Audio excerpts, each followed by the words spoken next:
how many time we would left, but I would definitely give you some minutes if you like to share us your story with us. We're moving on with Sasan Shaheen. Sasan Shaheen is a specialist in general medicine and anesthesiology. He currently runs a family practice in Cologne, Germany. He has also been working with the survivors of torture. Sasan Shahid is the founding member of Parsi Med, an association of healthcare professionals of Iranian descent in Germany. Sasan Shaheen, the floor is yours. 7 minutes for your speech. Thanks. Thank you very much. It's also for me a pleasure and honor to be within this group and also to see your work and thanks for all of the organization. I would like to present my report on a topic that you all know, but the urgency and the gravity of the injustice are so enormous that it must never be forgotten. I find this issue to be deeply important as they represent a profound violation of human rights in the truest sense of the word. As you know, many people have been attacked during the recent demonstrations. Thousands have been arrested, humiliated, beaten, and tortured. In many demonstrations, the regime used live ammunition. Shots were fired indiscriminately among the protesters, and people who merely wanted to express their dissent were severely injured. According to the reports from human rights activists and Amnesty International, many children and women also lost their lives in this process. At Parsimed, we have been able to help just a few of these affected come to Europe, specifically to Germany, and find adequate protection and medical care there. Those affected were not only the protesters, but also those who wanted to provide medical assistance to them. One of our patients recounted how he and his family were shot at by officials from about just 8 meters away during a demonstration in Sanandaj. He had over 90 metal pellets embedded in his left leg, torso, arm, and left side of his face. His wife and his sister were also injured, only with the help of other protesters and a stranger who managed to hide him and his family in his home, were they able to escape the pursuit. When he later wanted to go to the hospital, police cars were stationed outside every hospital, arresting injured individuals. Finally, he was secretly treated at a smaller private clinic. At that time, doctors faced serious difficulties if they did not denounce the injured. The next day, he traveled to capital to present himself at a hospital there. Even there, his treatment was only carried out under false pretenses. The doctors and staff covered for him and registered him as a work accident. He lost his sight in his left eye and has since experienced severe chronic pain. And this is a lifelong torture. Another protester, I can mention his name here. I think he's sitting in the audience now, Mr. Kevan Samadi, living in Hamburg, was brutally tortured after his arrest. Due to effects of the torture and the poor hygiene conditions, he suffered from a painful urinary tract infection with bloody urine. He was denied a visit to the doctor and wasn't even allowed to receive pain medication. The interrogators demanded certain confessions from him beforehand. And another victim, just 19 years old at that time, went completely blind from the gunfire. He was arrested and tortured with electric shocks. After the interrogators had what they wanted, he was released with the words, it is better for him to remain blind for the rest of his life than to be killed. Almost all of individuals we deal with in our work, in our practice, suffer from post-traumatic stress disorders with corresponding anxieties, depression, somatization, skin and intestinal disease, etc., etc. All these are lifelong torture. The reports are unfortunately filled with similar cases where young women and men have lost their sight simply for wanting to express their opinions, a loss that can never be healed. As you know, the use of live ammunition is internationally condemned. In demonstrations, for example, here in the West, the police use pepper spray, tear gas, rubber bullets, and water cannons against protesters. Injuries can also occur here, but almost never with long-lasting damage.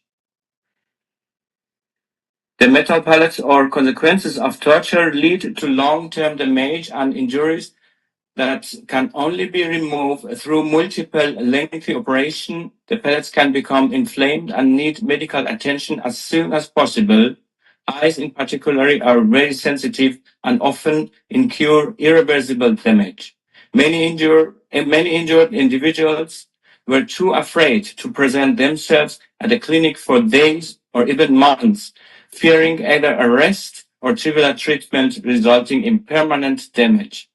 Even today, many victims in Iran do not dare to share their experiences of detention. And all of this is unfortunately, just a few examples of violence, fear, and terror in Iran. Violence, an instrument that the regime has used as a matter of course for over 40 years to silence those who think differently and protest. Thank you very much.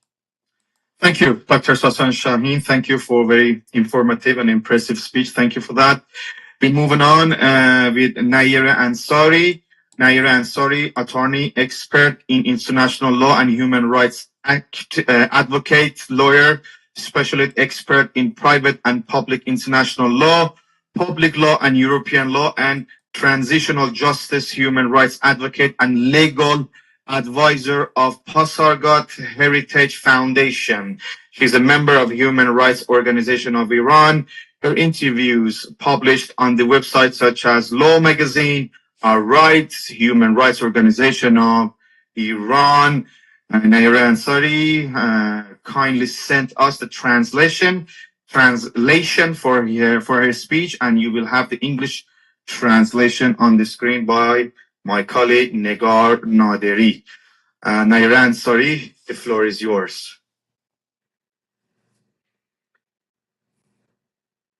I am not sure if she is in the panel, but I cannot hear her voice. Is Naira Ansari is in the seminar?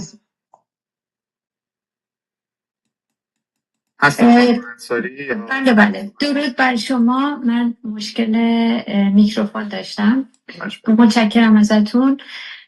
ببینید در سراسر جهان سلامت زندانیان همیشه مورد توجه نظام‌های حقوقی کشورهای مختلف هست و اکثر کشورها موادی را در مجموع قوانین داخلی خودشون به سلامت زندانیان اختصاص دادن.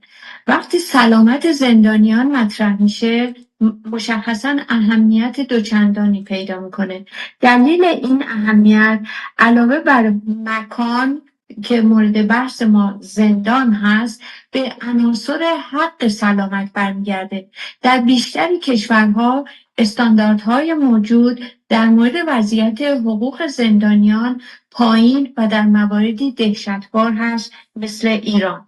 در بعد بین‌المللی سلامت زندانیان هم در اسناد بین‌المللی عام و هم در اسناد بین‌المللی خاص مورد توجه قرار گرفتند.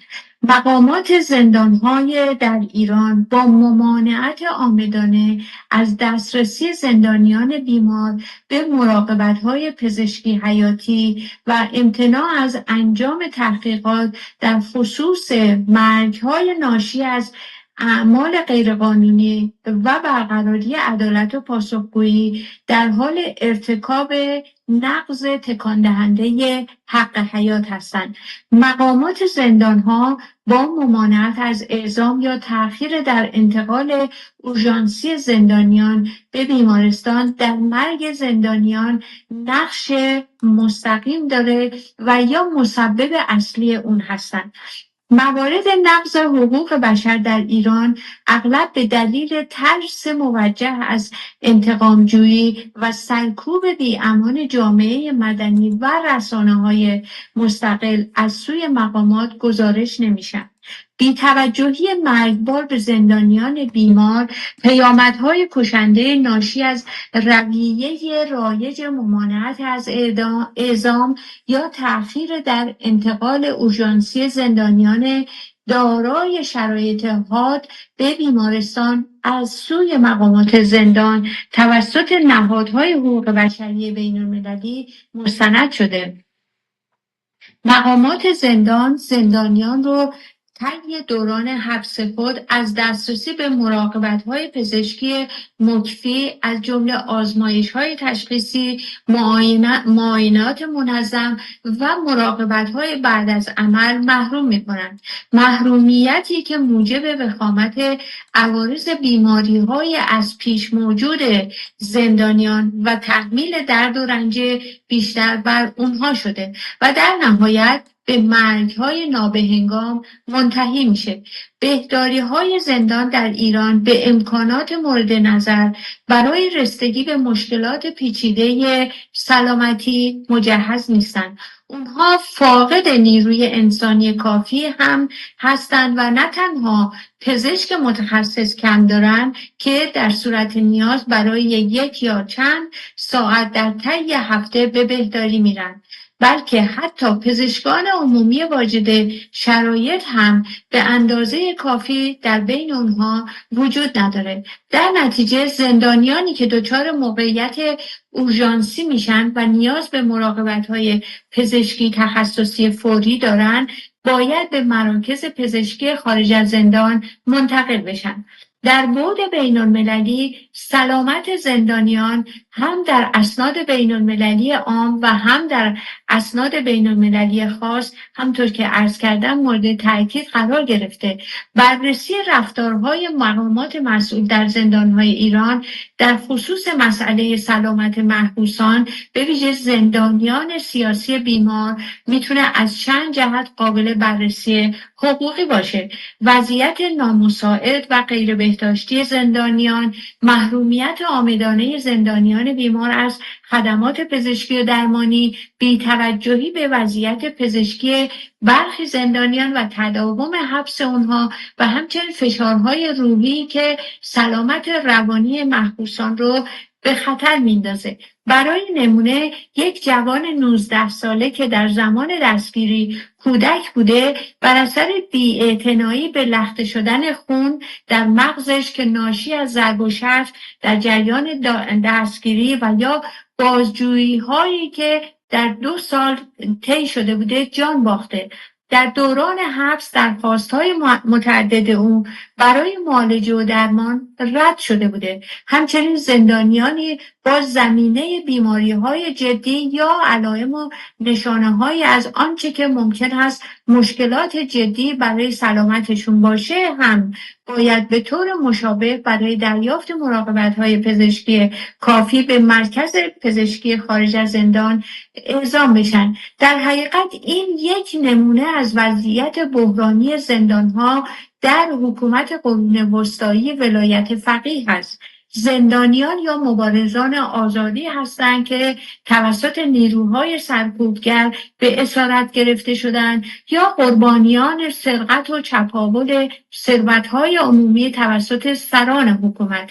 بسیاری از محکومان کیفری پیش از ورود یا در دوران زندان دچار بیماری میشن که درمان برخی از اونها دشوار و به اصطلاح حقوقی سخت درمان هست و یا پروژه انتقال اجباری زندانیان سیاسی به بیمارستان‌های روانی شیوه دیگه و البته مرسوم مقامات قضایی و مسئولان زندان در برهم زدن امنیت و سلامت روانی زندانیان سیاسی، تهدید اونها به برخورد فیزیکی و قتل که به دلیل عدم تفکیک جرائم توسط دیگر زندانیان هست. در بسیاری از موارد هم کارکنان بهداری زندان هم مسئولان زندان به ویژه پزشکان زندانیانی رو که در شرایط پزشکی اورژانسی قرار دارن متهم به تمارض یا اغراق در علائم بیماری میکنن. پزشکان بر اساس سوگندنامه بقراط مسئولیت رسیدگی پزشکی و ارائه خدمات درمانی زندانیان سیاسی بیمار رو دارن، بنابراین تحت هر شرایطی مسئول هستند. موضوع دیگه اعتصاب غذای زندانیان به دلایل شرایط نامساعد پزشکی و درمانی هست. تصمیم به اعتصاب غذا که در واقع آخرین راه زندانی برای رساندن صدای مطالبه‌گری و حق‌خواهی او هست. در مورد زندانیانی که از مشکلات جسمی رنج میبرند طبیعیه که دوچندان خطرناکتره. در این باره بحران مسئولیت سیستماتیک و نظاممند ناقضان حقوق بشر از مجازات در ایران به مقامات زندان اجازه داده تا به محروم کردن کشنده زندانیان از مراقبت‌های پزشکی ادامه بدن.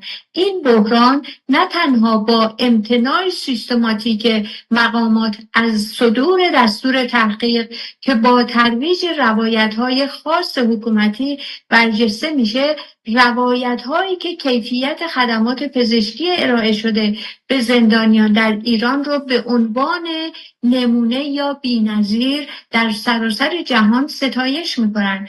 در حقوق کیفری ایران سازوکارهای ارفاقی گوناگونی برای محکومان بیمار پیش بینی شده، از جمله ماده 502 قانون آیین دادگستری عزیز، من بله. زمان شما تموم شده. اگر لطف کنید جمع کنید، همین الان 40 ثانیه بالا زدیم. لطفاً جمع کنید، ممنون میشم.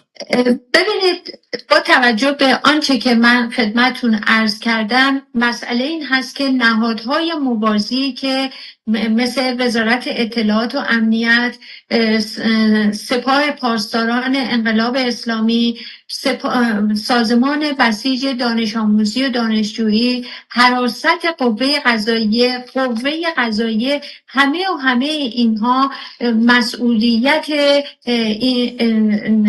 در حقیقت سلامت زندانیان سیاسی رو دارن که بیمار هستن در زندان. بنابراین با توجه به تمام این موارد راهکار این هست که این بیماران زندانیان سیاسی بیمار رو در واقع اون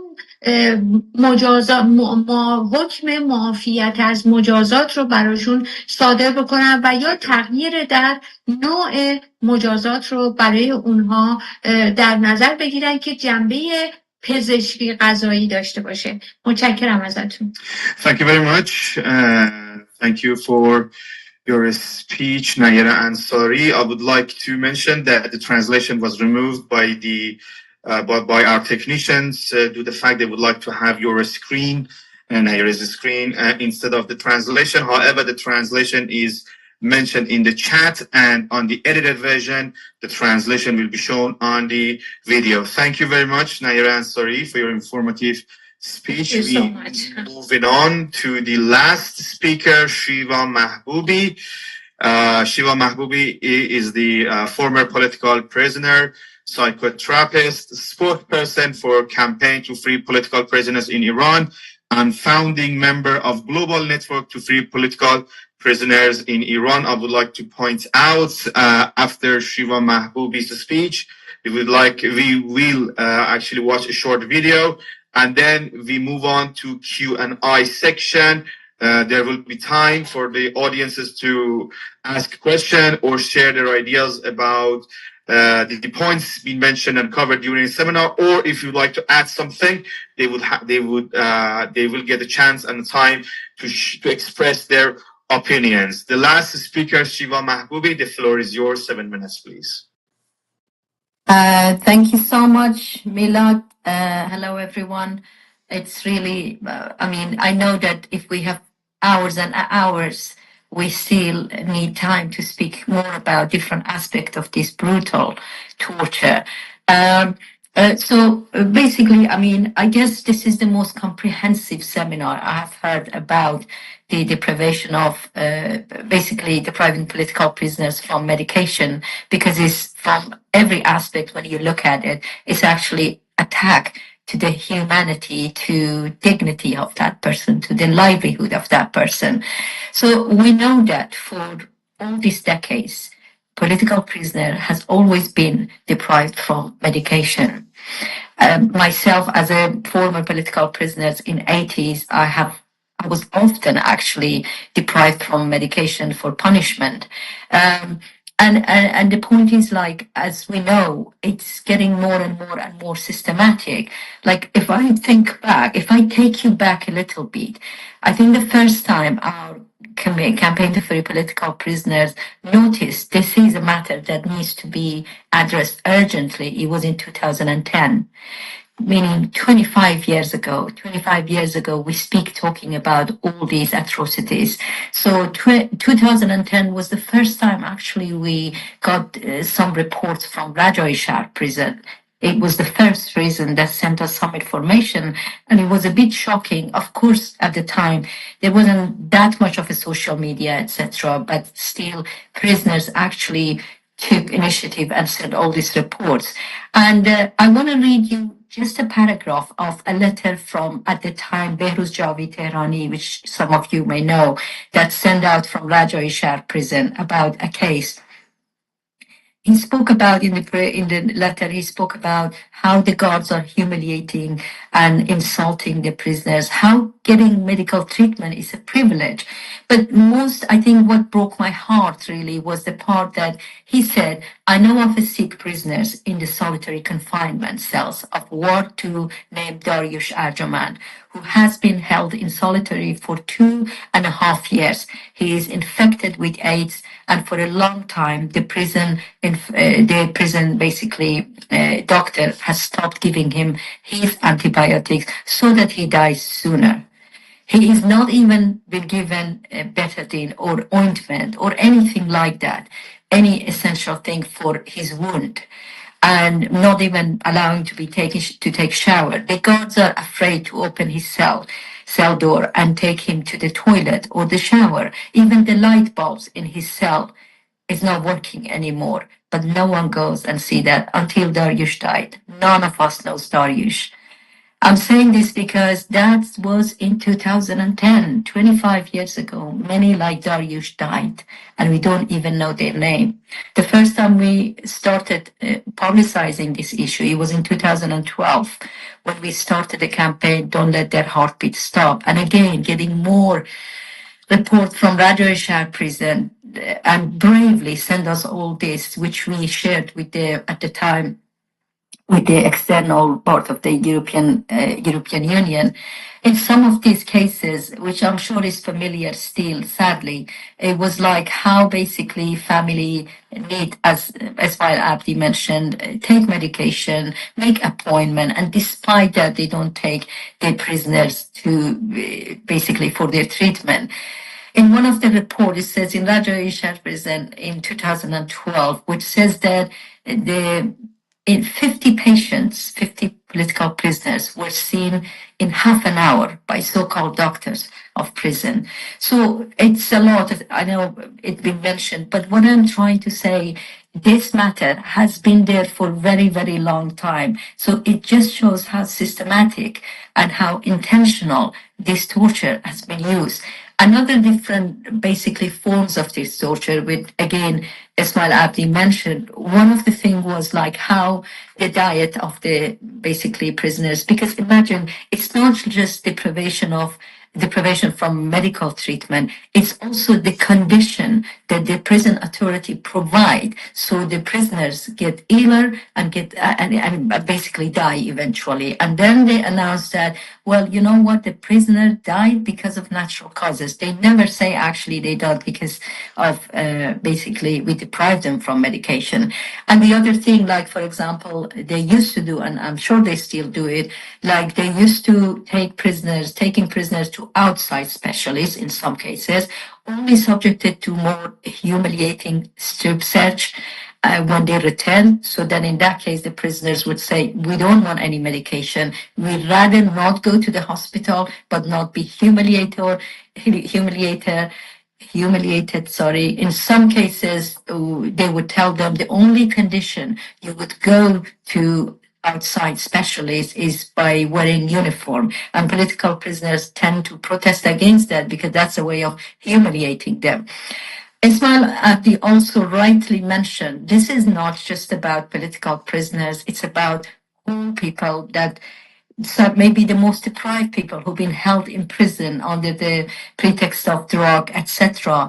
There is no report on them. There is no statistic, unfortunately, and many of them die like on a daily basis. A few names mentioned. I also would like to mention Afshin Osanlu in 2013, when his death was announced as heart attack, whereas the family says actually there was nothing wrong with him. The other one was Shahrukh Zamani, who was also announced that Behnam Mahjoubi, and also Bakhtosh was the recent one that mentioned in this here as well. The first time, again, this matter was mentioned was in 2012. At the time, Ahmad Shahid was the special rapporteur that we provided lots of information. And the matter was that, I know I don't have so much time, but if you give me one more minute, what I want to say, at the time in 2010 and 12, when we started telling people, this is intentional, this is torture, some even activists were telling us, oh, it's always happened. But look, this is actually happening on a daily basis, purposely depriving prisoners from basically medical attention. So we're glad that we managed to get that to the UN to be the first time. It was in March 2012 in Ahmad Shahid's report that was talking about a paragraph only was about the deprivation of medical care. So today we're together sitting about different aspects of it. After 25 years, much before that, of course, but I'm just giving my observation and also our research. So for 25 years, the situation got worse and worse and worse. We are not here to saying we're powerless. After my speech, you will see a very old, basically, video, which we made at the time in 2013. And so the pictures are not up to date, but when you hear those basically faces, when you hear all those heartbeats, when you hear them, just remember that we are here to think together, to act together, to echo their voices. We want to take their resilience. Those heartbeats are telling you we are resilient, we are fighting. Two examples of it is Anusha Ashuri and Ismail Abdi, and they went through hell. But look how strong they are. And I know that in the audience, there are many others that they've been through it, or their loved one, they are still in prison, which I'm hoping that they be able to come and share their story. Thank you so much for the time, and I'm looking forward to the question and answer. Thank you, Shiva Mahboobi. You were the last panelist. You had 1 minute extra, which is fine, but thank you all for being patient and being with us. It's now over 90 minutes we're running this seminar. As Shiva Mahboobi said, we're going to watch a short video and then we moving on to Q&A section. Feel free to raise your hand and ask question in any languages. I'm going to give a short brief in Persian also at the very beginning of Q&A section. But before that, let's watch the video. We continue the seminar after the video. Thank you.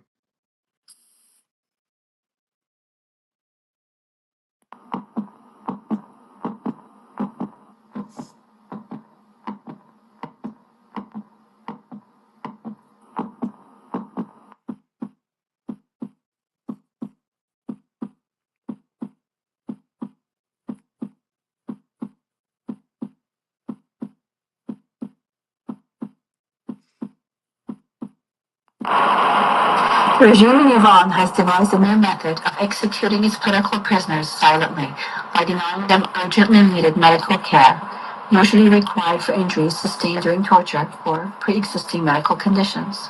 Presently, thousands of prisoners are purposely denied life-saving medical intervention so that they die quietly, away from the watchful eye of human rights organizations, since any time the Islamic Republic of Iran has announced executions of political prisoners, it has faced serious international outcries. Many have already been killed by this agonizing method. One such a case was of Mr. Mansour Radpour, who died in the notorious Rajai Shah prison as a result of untreated diabetes. It took Mr. Radpour 5 years to die. He died alone in solitary confinement on May 21, 2012, without ever being treated by a doctor or being allowed a visit by his 6-year-old daughter. Also, Mr. Mohammad Reza Pourshajeri, a jail blogger who's suffering from severe heart condition, was told to do a televised confession in exchange for treatment. Mr. Ahmad Kamel presently has a severe infection in his arm, which has now spread to the bone.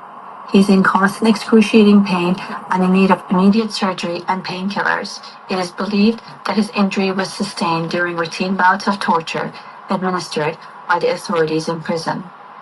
Torturing prisoners and leaving them to die from injuries leading to infection is a clever way to execute prisoners without a sound, without a bullet or a noose.